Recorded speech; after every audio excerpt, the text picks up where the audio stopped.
সদাশিব বলছেন, যদি দেখা যায় পৃথিবী ঋতুমতী হয়েছেন অর্থাৎ অম্বুবাচী আরম্ভ হয়েছে, তদাপি নিত্যকর্ম, জপ, কুলদেবতার পূজা কখনোই সাধারণ মানুষ বন্ধ করবেন না, করবেন না, করবেন না।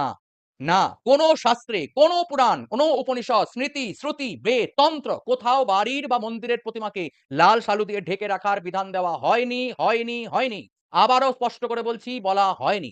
বরং একথা বলা হয়েছে যে যদি একদিনও পুজো বন্ধ থাকে তবে পরের দিন দ্বিগুণ পূজা করতে হবে। আর যদি ৩ রাত্রি পুজো না হয় তবে যতক্ষণ পর্যন্ত সেই প্রতিমাকে পুনঃসংস্কার বা পুনঃপ্রতিষ্ঠা না করা হচ্ছে ততদিন সেই প্রতিমায় সমগ্র পূজা অর্থহীন হয়। কারণ ৩ রাত্র পূজা বন্ধ থাকলে সেই প্রতিমায় করা প্রাণ প্রতিষ্ঠা ইত্যাদি সমস্ত সংস্কার বিলুপ্ত হয়ে যায়। তাই পুনরায় বিশেষ পূজা, অভিষেক ও যজ্ঞাদি কর্ম করে তবেই তাকে পূজা করা যাবে। এটা আমার কথা নয়, এটা মহাকপিল পঞ্চরাত্রের বচন। একাহ পূজা বিহতৌ কুর্যাদ্বিগুণমার্চনাৎ